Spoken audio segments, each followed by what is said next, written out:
Wabarakatuh. Waalaikumsalam warahmatullahi wabarakatuh. Alhamdulillah wassalatu wassalamu ala rasulillah wa ala alihi wa sahbihi wa man wala. Nasyhadu an la ilaha illallah wa anna muhammadan abduhu wa rasuluhu la nabiyya ba'da. Ikhwah fillah rahimani wa rahimakumullah. Saudara-saudariku yang semoga senantiasa dirahmati Allah, yang ada di Masjid Al-Mahdi, Tanah Uzlah Mahdawiyah Bukit Lebah Ciater, yang di rumah dan dimanapun berada. Kita bersyukur dan memuji kepada Allah karena dengan rahmatnya, dengan pertolongannya, kembali kita dipertemukan dalam majelis kajian tadabbur Al-Quran, yang mana di situ kita saling mengingatkan apa yang dahulu dibahas oleh Rasulullah Sallallahu Alaihi Wasallam bersama para sahabat yang mulia radhiyallahu anhum. Demikian juga dari generasi sahabat diteruskan kepada generasi tabi'in, kemudian generasi tabi'ut tabi'in rahimahumullah, dan terus menerus yang demikian itu hingga sampai di masa kita di ujung akhir zaman ini, di era Mubasyir Al-Mahdi wal Mu'minin. Ini adalah karunia dari Allah yang luar biasa. Maka semoga Allah selalu membimbing kita untuk senantiasa mensyukurinya. Ikhwah fillah, kali ini yang akan kita upayakan untuk tadabburi bersama adalah salah satu ayat yang mulia dalam Quran, surah Maryam, surah ke-19 setelah surat Al-Kahfi. Surat Maryam, surat ke-19 ayat 96, berkaitan rasa cinta yang ditaburkan Ar-Rahman. A'udzubillahi minasyaitonirrajim. Innalladzina amanu wa amilus solihat sayaj'alu lahumur rahmanu wudda. Sesungguhnya orang-orang yang beriman dan beramal soleh, niscaya Allah yang Maha Pengasih akan menempatkan rasa kasih sayang di dalam hati bagi mereka. Ayat ini turun di Mekah di fase dakwah Makkiyah, di tengah tekanan kaum musyrikin terhadap Nabi Muhammad Sallallahu Alaihi Wasallam dan para sahabat radhiyallahu anhu. Ayat ini seperti pelita harapan yang mengingatkan bahwa iman dan amal soleh itu bukan hanya kewajiban pribadi, tapi dia adalah benih yang ditaburkan Ar-Rahman untuk menghasilkan wudda, yakni rasa cinta yang mendalam, saling mengikat dan abadi. Tidak hanya di dunia yang fana ini, akan tetapi hingga nanti di akhirat yang abadi. Wudda ini bukan cinta biasa, tapi ia adalah kasih sayang ilahi. Dia adalah kasih sayang ilahi yang ditanamkan di hati sesama ciptaan Allah dan alam semesta. Jadi tercakup di dalam kecintaan yang dimaksudkan Allah di dalam kata wudda. Ini adalah sifat rahmah yang Allah tanamkan di hati sesama ciptaan, sehingga membuat orang beriman itu dicintai oleh Allah, dicintai sesama manusia, bahkan alam semesta. Maka kita bayangkan di balik setiap senyuman yang tulus ada tangan Ar-Rahman yang menaburkannya, dari cinta kasih yang tersirat di dalam senyuman tersebut. Ayat ini tentunya membekas di hati karena Allah menjanjikan, saya ja'alu, niscaya akan dijadikan. Ini adalah janji pasti dari Yang Maha Pengasih. Baik, mari kita tadabbur lebih dalam melalui 5 poin utama. Yang pertama, berkaitan makna mendalam ayat yang mulia ini. Iman dan amal soleh sebagai benih cinta ilahi. Iman dan amal soleh sebagai benih cinta ilahi. Ayat yang mulia ini mengajarkan bahwa iman dalam bentuk keyakinan di hati dan amal soleh yang mewujud dalam tindakan nyata, iman dan amal soleh adalah syarat mutlak untuk wudda, untuk mendapatkan wudda dari sisi Allah. Iman bukan sekedar ucapan la ilaha illallah, tapi keyakinan yang hidup. Iman adalah keyakinan yang hidup, yang mendorong kita meninggalkan maksiat dan mendorong kita untuk mengejar ridho Allah. Dan amal soleh itu juga bukan ritual yang kaku, tapi segala yang bermanfaat di dalam kehidupan kita. Baik itu berwujud sedekah yang kecil, senyum penyambut ketika ada yang datang, maupun sikap sabar ketika menghadapi ujian. Ar-Rahman, nama Allah yang menekankan kasih sayangnya yang melimpah. Ar-Rahman berjanji menjadikan wudda bagi mereka, bagi orang-orang yang beriman dan beramal soleh. Ini bisa bermakna yang pertama, cinta di antara sesama mukmin sehingga umat menjadi keluarga besar, sehingga umat menjadi keluarga besar,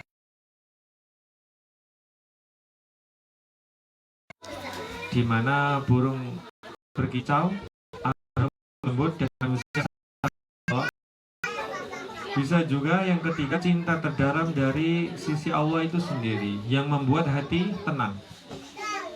Maka renungkan, apakah hati kita sudah siap untuk ditaburi benih ini, ditaburi Ar-Rahman. Ini mengingatkan bahwa cinta sejati itu bukan dari usaha, tapi karunia Allah yang meresap pelan seperti embun pagi yang membasahi tanah yang sebelumnya dia itu kering. Kemudian poin kedua, ada perkataan dari ulama terdahulu berkaitan ayat yang mulia ini. Perkataan mereka sebagai cahaya dari generasi awal. Mereka ulama salaf adalah para pewaris Nabi yang paling dekat dengan wahyu. Mereka paling dekat dengan wahyu. Mereka paling dekat dengan masa diturunkannya, dan wahyu yang saat ini adalah ayat 96. Mereka merenungkan ayat ini dengan kepekaan hati yang dalam. Berikut di antara perkataan mereka. Yang pertama adalah dari masa sahabat Nabi Shallallahu Alaihi Wasallam. Dia adalah Ibnu Abbas radhiyallahu anhu. Beliau pernah menyampaikan, wudda itu adalah cinta yang ditanamkan Allah, di hati hamba-hambanya yang saleh. Hamba-hambanya yang saleh, sehingga mereka saling mencintai seperti saudara kandung meski tidak bertemu. Ini dari yang disampaikan oleh Ibnu Abbas radhiyallahu anhu. Ini mengajarkan bahwa tidak bertemu. Ini dari yang disampaikan oleh Ibnu Abbas radhiyallahu anhu. Ini mengajarkan bahwa iman menyatukan hati meskipun terpisah jarak, begitu. Kemudian Mujahid rahimahullah, ini adalah salah seorang murid dari Ibnu Abbas radhiyallahu anhu. Beliau pernah menyampaikan, dan ini diriwayatkan di dalam tafsir At-Tabari di antaranya, apa yang beliau katakan, Allah menjadikan rasa sayang, Allah menjadikan rasa sayang, Allah menjadikan rasa sayang, Allah menjadikan rasa sayang di antara orang bersama lain dunia dan akhirat, agar Allah menjadikan rasa sayang di antara orang bersama lain dunia dan akhirat, agar mereka orang yang beriman satu sama lain menjadi penolong di dunia dan di akhirat. Ini mengatakan amal saleh adalah cinta. Kemudian Al-Imam Qatadah rahimahullah, salah seorang mulia, beliau meriwayatkan perkataannya, Wudda berarti Allah membuat ciptaannya mencintai orang. Wudda berarti Allah membuat ciptaannya mencintai orang soleh. Bahkan binatang liar pun akan jinak di hadapan mereka. Ini bisa kita dapati depan mereka. Ini bisa kita dapati dalam kitab tafsir atau terlebih lagi nanti di masa Nabiullah Isa alaihissalam, sampai-sampai hewan yang buas itu tidak membahayakan manusia yang melintas di samping hewan buas tersebut. Kemudian Al-Imam As-Suddi rahimahullah, beliau pernah menyampaikan, ini janji bagi yang beriman. Kata Imam As-Suddi rahimahullah, ayat ini adalah janji bagi yang beriman, bahwa hati mereka akan dipenuhi kasih sayang, sehingga air mata penyesalan berubah menjadi air mata syukur. Air mata penyesalan berubah menjadi air mata syukur. Perkataan beliau,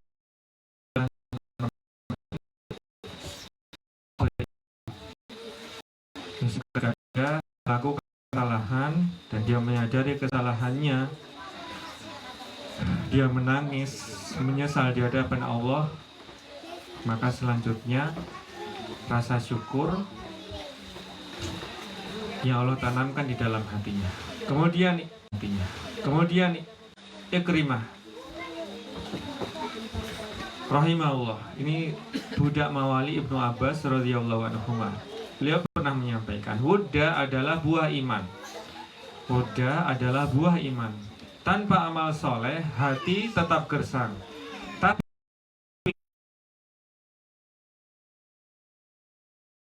perkataan beliau ini bisa kita dapati dalam tafsir Ad-Durrul Mansur. Membiarkan hati kita kering. Kita berusaha supaya hati kita senantiasa subur, basah dengan kebaikan amal soleh yang kita minta pertolongannya dari sisi Allah. Perkataan mereka seperti mutiara, sederhana tapi menusuk di hati. Cinta bukanlah hak, tapi hadiah bagi yang berjuang, bagi hamba-hamba yang berjuang untuk menepati kebenaran di jalan Allah. Berikutnya poin ketiga, tafsir Ibnu Katsir secara khusus sebagai penjelasan dari ayat yang mulia ini. Mari kita lihat tafsir mendalam dari Imam Ibnu Katsir rahimahullah. Beliau wafat tahun 774 Hijriah, yang mana beliau meriwayatkan dari salaf dengan teliti. Di dalam tafsirnya beliau menjelaskan bahwa Allah menjadikan wudda, rasa kasih sayang, bagi hamba-hambanya yang beriman dan beramal soleh, yakni amal yang sesuai syariat Nabi Muhammad SAW. Sebagaimana kita ketahui bersama, amal itu dikatakan soleh ketika terpenuhi dua syarat, yaitu ikhlas, ditujukan hanya untuk Allah, dan kedua sesuai arahan Rasulullah SAW. Ini adalah janji pasti dari Allah yang didukung oleh banyak hadis sahih, yaitu wudda tadi. Beliau mengutip hadis dari Abu Hurairah radhiyallahu anhu yang diriwayatkan oleh Imam Ahmad, Bukhari dan Muslim diantaranya, yakni jika Allah mencintai seorang hamba, dia memanggil Jibril, wahai Jibril, aku mencintai si fulan, maka cintailah dia. Maka Jibril pun mencintainya, lalu mengumumkan ke langit. Setelah itu Jibril alaihissalam mengumumkan ke langit, Allah mencintai fulan, maka cintailah dia. maka penduduk langit pun mencintainya dan ditempatkan penerimaan cinta baginya di bumi. Begitu pula jika Allah membenci, proses serupa terjadi. Hadis ini menunjukkan bagaimana cinta ilahi mengalir dari langit ke bumi, sehingga membuat orang beriman itu dicintai oleh malaikat, manusia, dan ciptaan Allah yang lainnya. Kemudian Ibnu Katsir rahimahullah juga meriwayatkan interpretasi salaf, diantaranya Ibnu Abbas radhiyallahu anhuma yang berkata, Buddha adalah kasih sayang yang ditanamkan Allah di hati manusia. Kemudian Mujahid dan Ad-Dhahhak rahimahumullah menambahkan bahwa mukmin itu saling mencintai. Mukmin sesama orang beriman itu saling mencintai. Kemudian perkataan Qatadah rahimahullah yang diriwayatkan oleh Ibnu Katsir, yakni kasih sayang di hati ahli iman. Perkataan dari Qatadah rahimahullah, Buddha yakni kasih sayang di hati orang-orang yang beriman.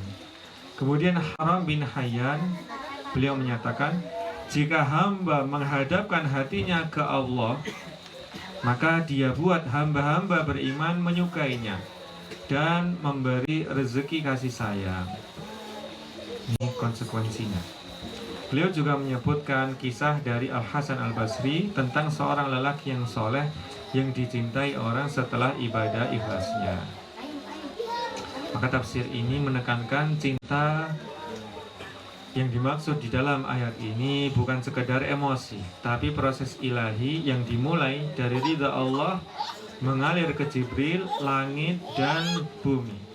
Sebuah karunia agung bagi mereka yang ikhlas beriman dan beramal. Berikutnya, di antara contoh penerapan di dalam kehidupan sehari-hari yang bisa kita usahakan, yang pertama di keluarga, yakni saat anak rewel. Saat anak rewel bagaimana?